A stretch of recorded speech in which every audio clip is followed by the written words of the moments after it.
And welcome into PressBox Live. I'm Stan the Fan Charles from PressBox and PressBoxOnline.com.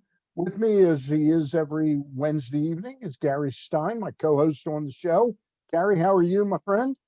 Good to go, Stanley. How about yourself? I'm good to go as well. And of course, All back right. for, we've been doing this so long, Gary. We're back. We're having to get people in for a second go around. Yeah, we're back where we started from.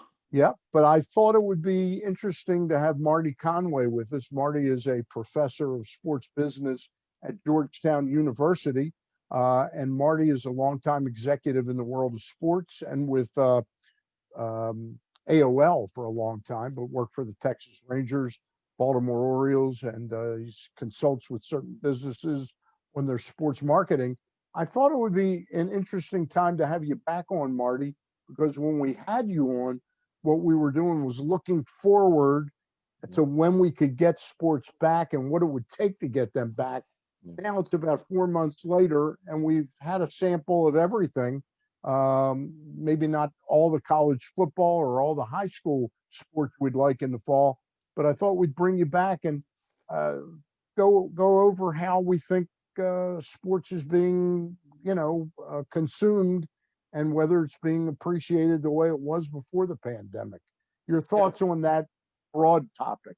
Yeah, well, first of all, thanks for having me back. Good to see you, Stan and Gary. Appreciate it. Yeah. I think we've learned a lot, right? At the same time that the scientists and medical community are learning about dealing with the virus, each and every sport, again, 4 months ago, 5 months ago, we were thinking it's quite unlikely that the sports will get through this or how they will get through this. And I think what we've learned are a couple of things. Number one is the mechanisms that they've set up, the protocols, the sort of tiering level to really protect athletes with a pretty secure ring, whether they're in a bubble or if they're outside the bubble, like in the case of the NFL and Major League Baseball, to put some real secure protocols in place as to who they come in contact with. And that has allowed them to at least lower the risk to the point where we've generally operated with few, with a few exceptions. At least we've been able to get the games in. And what that means is primarily they've been able to capture the media revenues, number one, because that was most important, and then whatever commercial and corporate revenues are connected to those. So those are the two big revenue streams that they've been able to protect. They haven't been able, obviously, to sell tickets or merchandise or food and beverage or things like that. So let me just ask you before Gary asks you a couple of questions. How sustainable is it? I found it fascinating this week, and I see no reason to sort of disagree with it, but the Cubs have announced that they're already planning that 2021 will at least start out most likely with no fans, and we don't know how the presidential election is going to work out, but even if a Biden were to win, somebody who would come in and work harder at getting it past this, I think we'd all agree that that's pretty amazing that it could be into a second season where we may not be able to get fans fully back engaged. Well, I think we started to see this after about 2 months of this playing without fans. I think we began able to see that this wasn't the cloud, if you will, wasn't going to clear. I mean, there wasn't going to be no all clear. And who was going to actually say that and designate that? We are down to the most local decisions. I've said the other day to somebody, what we used to have is decisions made by the commissioner of the sport. Now we're seeing decisions made by the health commissioner locally. And that is such a fragmented world that I actually wasn't that surprised to see the Cubs announce that, because I think that people are going to budget for the worst case and hope that they can come back with something else up. Again, this is now starting to impact next year.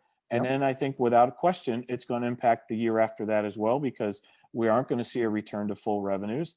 That's going to impact salary caps and luxury taxes and all those sorts of things in year three as well. So this is a 36 to 48 month sort of impact, I think, when it's all said and done. Well, Marty, let me pick up on that. Major League Baseball, just to use them for now, or you could really say any other sport too, lost millions and millions of dollars, tens of millions of dollars, 40% of their revenue, basically on average, Major League Baseball makes from its in-stadium sales. Yeah. tickets, sponsorships, parking, et cetera, et cetera. And this is only over a 6-game season. How can, if it goes into next year, and let's just say for an example, that all of next year, no fans can come into the games, how sustainable is that for Major League Baseball? And they go through another year like that, number one, and does it put some of the teams that are, less good on the revenue side in danger of what, being sold, going bankrupt, what? And one more question, does Major League Baseball have a fallback? Do they have some kind of fund available for teams in order to tap? Yeah, so it's good questions, Gary. There's a couple there. So let me just try to unpack those for you. First of all, I think as you look at next year, what baseball told you this year through their negotiations and the process is 60 games is all they can afford with the revenue that they have coming in, at least through this year. Now, they're adding some expanded playoffs. They're adding, TBS and TNT are going to take some new baseball postseason, et cetera. So maybe there's some upside, but it appears that 60 games in terms of expenses of player salaries is about what they can afford with the revenues of as they currently stand. So if you're thinking next year without fans, again, I think you're going to be looking at either players having to make a decision to take much less in salary to play a full season, or to take their prorated salaries over 60 or 70 games or something like that. I think that's the limit. The second question is, yes, I think without question that ownership situations, there was some liquidity this year, which they could pull down some credit facilities and they could pull down some things from Major League Baseball that will allow them. I don't think next year is a reality in that regard. I think they probably are beginning to reach their limits. As we've talked earlier, many clubs in baseball, for example, have decided and had to furlough and lay off a quarter of their business staff, a quarter of their baseball staff, cutting down on scouting and things like that. So I think we're already into that, and any more impairment, I think, puts the league at risk greatly. So I think, altogether, this is starting to accumulate into a cloud, and with baseball going into the last year of their basic agreement with the players, I think this puts that sport in uncharted territories. I think there's another clear blue sky on the other side. Yes, I just don't think it's for a couple of years, though. What about what Gary alluded to with is there a fund, kind of a rainy day fund, although this is a rainy season fund Yeah. that we'd be looking at? Yeah, exactly. No, I think the central fund is something that Major League Baseball has always kept very liquid, and excess revenues have gone in there and things like that. But again, I think tapping against that, and again, this is borrowing from that. These are not gifts to teams. So this would be borrowing against that.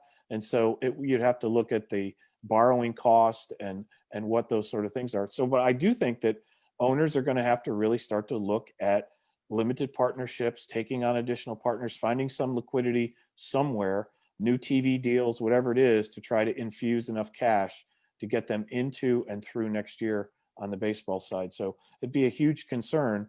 And I just don't see anybody in a particular advantage. I just don't see any franchise that is particularly advantaged one over the other. Even the big markets, are getting hit, because when Gary said 40% of the revenues, 40% of Dodgers revenues versus 40% of Orioles revenues, that's a big difference in terms of the total cash pile from each of those.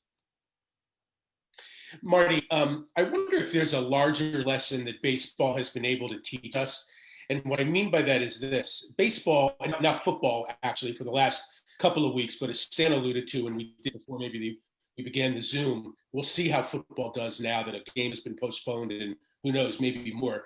But out of the other three sports, baseball, basketball, and hockey, baseball was the only one that decided not to operate in a bubble. Yeah. And they, had these protocols in place. There was trust. It didn't start off well with the Marlins and the Cardinals. They quickly made some adjustments. They were able to muddle through. And I guess what I'm trying to say is that the basic overall lesson that I took from it was that somehow, some way, Major League Baseball was able to adapt in the real world as opposed to the bubble world. My question is, they proved they could do that. But my question is there a larger lesson maybe for business in general on how to start to conduct your business in a more normal fashion and not have to go to a bubble in order to conduct your business? Yeah, I think that's a good question, and I think you're onto it. It's also ironic, right, that both the Marlins and the Cardinals made the playoffs after the way they started and missed Right. games, right? So I don't know what that says about the protocols or the teams, whatever, but it's interesting in that regard. But yeah, I do think they did. Look, college basketball is looking at sort of taking the pro basketball chapter and finding locations where they can go and play a handful of games or whatever it is in their sort of university bubbles.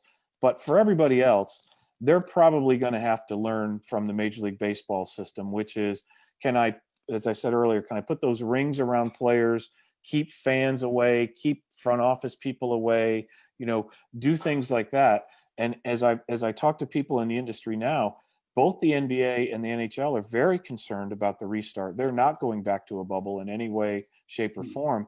And they're really thinking, okay, can we start in January? Can we start in late January, early February, when every team could potentially get 25% of their fan base at least in the arena? That begs the question of a team like the Toronto Raptors. They wouldn't probably be able to play at home because of the constant border crossing until relationships, are solved between the U.S. and Canada. The same thing for hockey with those teams. They might have to play all of their games initially in Canada or something like that. So they're trying to understand this and learn from baseball about how can we do this in a modified bubble where we do have some protective environments, but yet we understand we can't all go to a location because it's just not fiscally possible and fiscally responsible. Marty, taking the thread from what you said about what revenues they get right now, uh, do you think sports has done a good job? And I'm not just saying our local team, the Orioles, in baseball, but at finding other ways to bring revenue in during these times. How creative do you think they've gotten? Or were they pretty kind of lazy? Not lazy is the wrong word, but just they didn't see a vision of how they might increase some revenues Well, marginally. yeah, I think some of it. I think if you take the NBA, for example, I think they might be an example where I think they've learned, and other organizations in sports have learned, how do we bring fans in who are not in the arena, right? And make them feel present. And maybe that's 1,000 people, right? Maybe I can sell 1,000 slots for somebody to zoom into the game, if you will, or Skype into the game and be sort of present in the arena via scoreboards or message boards and things like that, and supplement what they're doing. So I think those are some of them. I think clearly you're looking at the tarping around in places like that. I think even here locally, the Orioles in Masson and the Nationals in Masson, putting more visual corporate sponsors in the broadcasts. Yep. I think that's here to stay. I mean, I just don't see that, leaving anytime soon. So I think there's a few areas that have opened up where the organizations have said, look, I think we can capitalize this. And as you guys know, because there's a lot of traditionalists in baseball who would have said in normal times, no, we really don't want to do that. Like, it's not necessary. I don't want to have a patch on the uniform. I don't want to do things like this. Tough times like this allow for things like that to occur. And then once they're in, it's very difficult to roll them back because of the amount of value that they've sold for. So the NHL and the NBA played in these bubbles, and they had very limited problems with infection. Baseball, of course, as we discussed already, had some initial bumps in the road. Not a lot toward the last third of the season, I would say. But baseball also knew that the risk, because they only get this large chunk of money from TV if they complete the playoffs. Right. And about a month ago, they sort of announced, hey, we are going to come up with a bubble format for the playoffs. Yeah. Smart move to limit their risk there. Oh my goodness. Like you said, there's so much backloaded revenue in baseball. Fox delivers probably 60 or 70% of their revenues from the postseason, including the World Series. And so look, I'll be honest. I think all the players, got sort of a religious briefing from the Players Association and coaches and managers about what's at stake, because understanding that, look, there's an opportunity now for 16 teams to make the playoffs, Right. and even 2 games in the playoffs and what that can be worth to players and the organization. So I think there was quite likely a round of, hey, let's get serious. Here are some, here are some basic protocols that you need to do when you're away from a stadium or facility. Keeping your family protected, keeping yourself protected. I think they learned that it really wasn't that difficult if you just followed the basic protocols. But yeah, no, I think I noticed that too in the last, 20 some games, that everybody really straightened up and flew right because they saw an opportunity to get to the postseason. And now once they get there, they're going to put them in these refined bubbles in San Diego or Texas or Houston, where you got to stay in a specific hotel and you're going to go in sealed transportation right to the game. And you're not going to have interaction very much with families until much later in the playoffs. And let's just state there's nearly $1 billion in revenue that's going to come to Major League Baseball for completed playoffs. Yeah, the World Series in particular, and then obviously the expanded playoffs that they added this year in particular. So that's a big number. That's that's more than a quarter of baseball's overall total revenues period. But as a media revenues, yeah, you're looking at least a third or 40% of that revenue coming then. Marty, Rob Manfred, the commissioner of Major League Baseball, has been on record as saying that even though they went to 16 teams this year for playoff purposes, that does not want that to be the norm in the future. They want to go back to the regular way that they've made the playoffs and on into the World Series. My question, though, is if the fans continue to not be able to come to the games and Major League Baseball continues to lose the in-stadium revenue and the end of season revenue continues to be the driver, do you think he could change his mind? Oh, I think the success, and I think they've already had some early success in the postseason. I think the interest level has switched to baseball this week in particular. So I think Rob can be convinced by the additional tens and hundreds of $1 millions that can come from these expanded portions, because they've got media properties now with Fox and TBS, and now ESPN is hovering around and saying, how do we get our extension? What are we looking for? So the most valuable commodity that baseball has is postseason games. So I think that this concept of some additional playoff teams, I think, again, like I said early on, it's going to be hard to retract because they've recognized the value in these games versus they're worth tens and $20 million a game to the media organizations. I think it's going to be very difficult and maybe impossible because the players have gotten a sniff of this revenue and said, hey, we really like this concept. And I think to the extent that it keeps a full 162 game season even that much more interesting into August and early September, I think there's a lot of positives for that. Like I said earlier, I think a lot of the purists in these sports have had to take a back chair. And I think some of the innovators and revenue raisers are going to be in the primary driver's seat for the next few years. Marty, Hey, Marty, go ahead, Gary. Just another quick question with a little variation as far as revenue is concerned. The NFL and the NBA have pretty much come out and created partnerships, or at minimum have endorsed DraftKings and FanDuel and betting in sports, knowing the wave of revenue is going to be coming with gambling and sports, legal gambling and sports. Yeah. What's baseball's position on this? Are they along those lines? Are they behind? Where are they with that? Yeah, so I think clearly the NBA is almost always out front on this. And actually, I think the other sports, I know the NFL does. The NFL is very much willing. The NFL is sort of like Apple. Like they allow Samsung to go out and, test these new, features and things like that. And then sort of Apple perfects them. And people think, oh my gosh, we have a phone I can put in the water. Well, if you had a Samsung device, you did that 3 years ago. But the point is that that's the way the NFL does, is they allow the NBA to go out and test these waters, see how much they can get for these sponsorships and positions and patches and things like that. And then they come in and they triple the price, right? And if you're willing to do a deal with the NBA for 10 million, with us, it's 30 million. Why? Because we're the NFL. Baseball is taken a little different. Obviously, baseball has a much different history with gambling. We all know it's implied, and Pete Rose and other scandals that they've had along the way. So they've always been much more about, we'll sort of allow these sponsorships to sort of show up on the arenas and signage and stadiums. But in terms of actual integration I see them as always being 2 or 3 steps behind, willing to let others sort of see how that works. But at the end of the day, like you implied, it's here to stay. And I think that they believe it's going to bring young fans, people who frankly won't watch the game, but will Yeah. watch their device to see how their team is doing. And when they get an alert that they're suddenly in the money on their bet, then they're quite possibly willing to tune into the game. So it's another one of those things that might replace people playing the game, which is where Rob Manfred always thought the entry level was for the fan.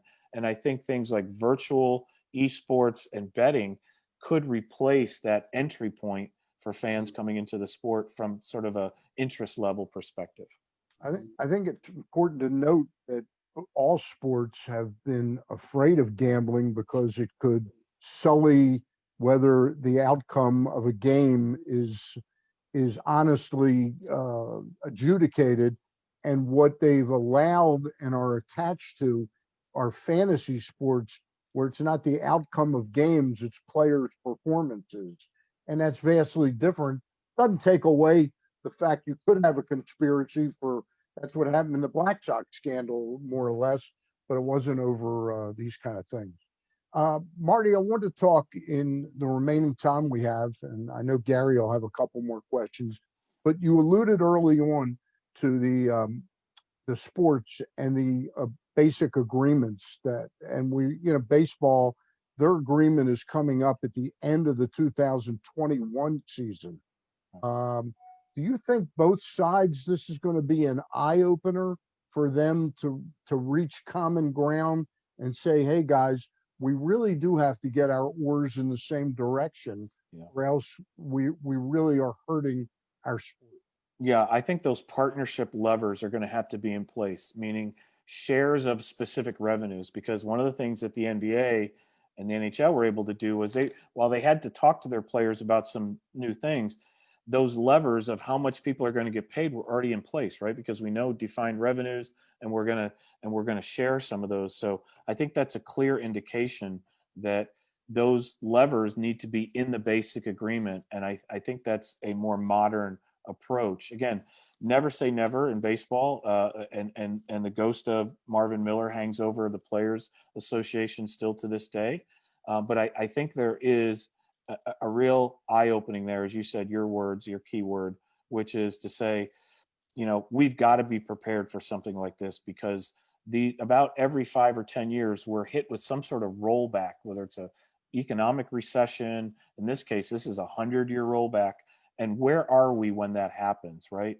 Like you said earlier, how much do we have in reserve, and how do our players get paid? And so I do. And I think, so they're doing a lot of things, right? They've extended the Fox deal. They've extended the TBS deal. So now we know what those future revenues are going to be. I think they're going to extend the ESPN deal, and we'll see what that is. They're also working on the expense side with minor league baseball now being changed and curtailed. So I think all that is going to be part of the negotiations and the structure over the revenue opportunities in baseball and the new cross structure going forward, to see if, maybe those things can work their way out where they can give the players that sort of flexibility on revenue sharing, because they know that they're going to lower their costs on the player development side. I found it very interesting, and a mutual friend of ours, Mark Fine, who used to work for the New York Mets, he's now with the Brooklyn Nets, and he thought that this was going to hurt Alex Rodriguez's chances. In the end, I don't think his comments did hurt his chances, but Alex Rodriguez had come out and said, "Hey, I think we really do need to have a salary cap in baseball, and then agree to share additional revenues, which both sides can try and create." What did you think of those comments at the time? I thought they were very progressive. Quite honestly, Stan and Gary, I think there's a lot more players that feel like that feel like Alex Rodriguez. Again, like I said earlier, the ghost of Marvin Miller hangs over. Yeah. I don't think they're ever going to want to use the term salary cap ever in baseball, because that would be, that would make Marvin Miller turn over in his grave.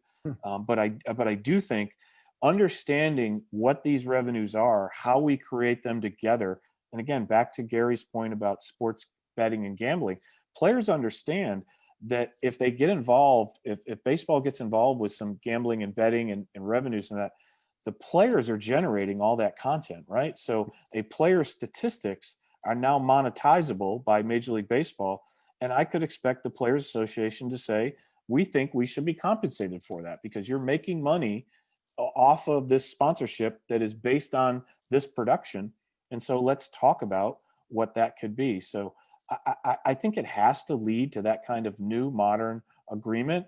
I don't think the term salary cap will be a part of it. But as you pointed out, there's going to be some specific revenues that the owners probably want to hang on to and are not willing to share, like in the NFL.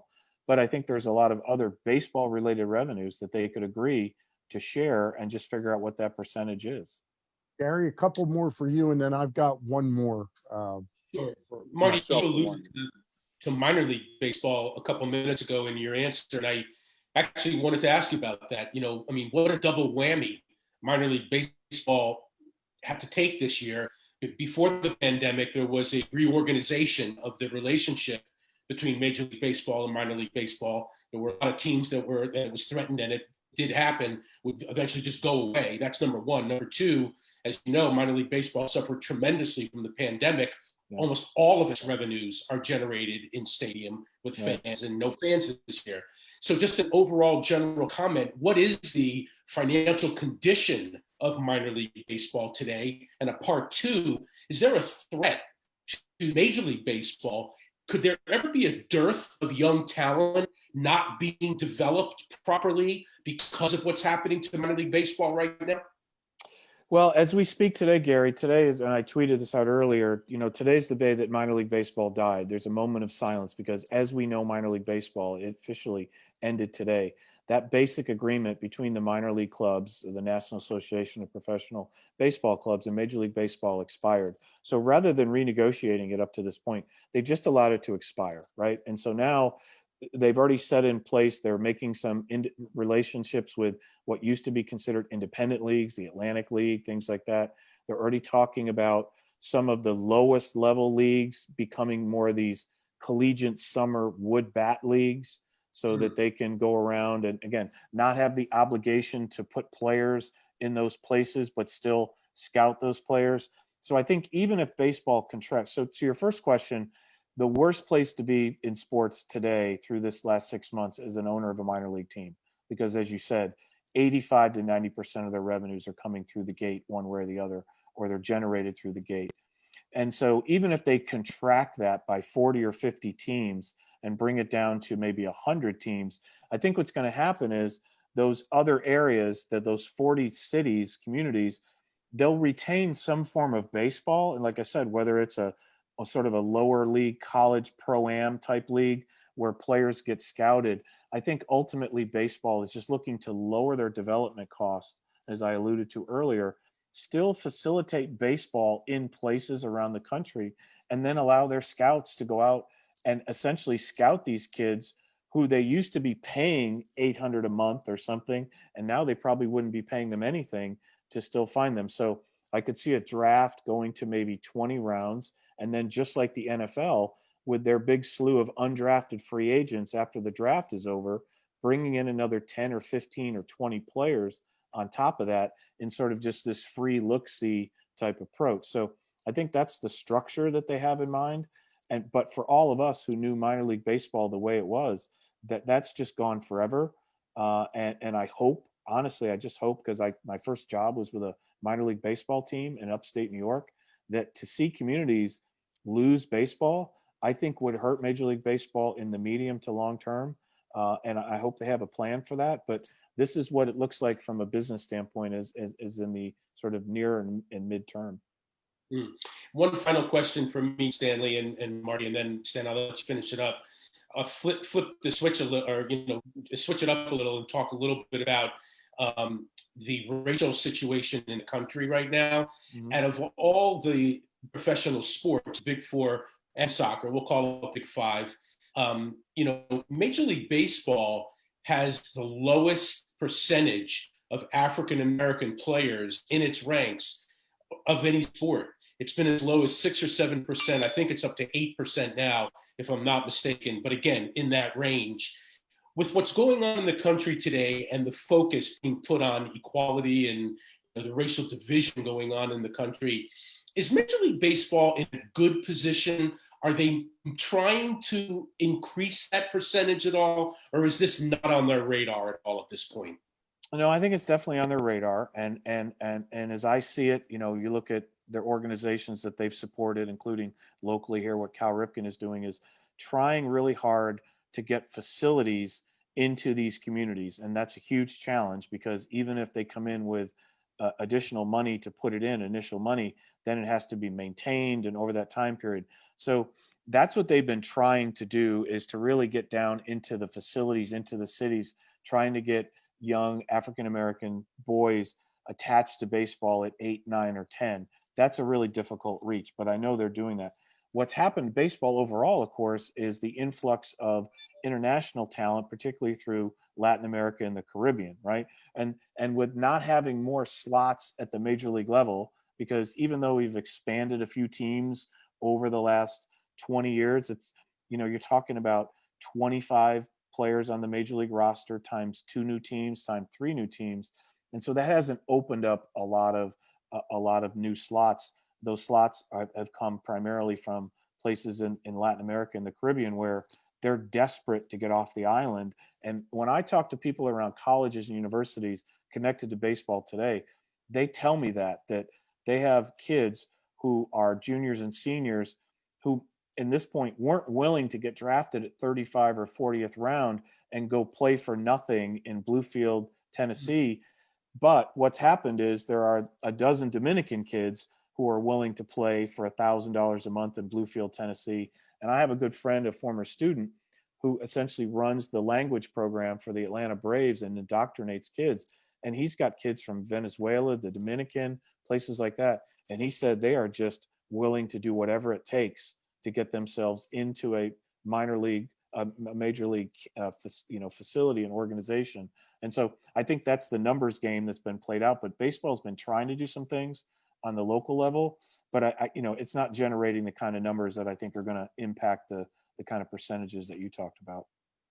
Marty, I actually have 2 questions for you. So I lied earlier when I said I have a final question for Sure you. thing. We haven't touched much on college sports, Yeah. and I'm not particularly worried about the University of Maryland or Michigan, Penn State, Ohio State. They'll figure that out.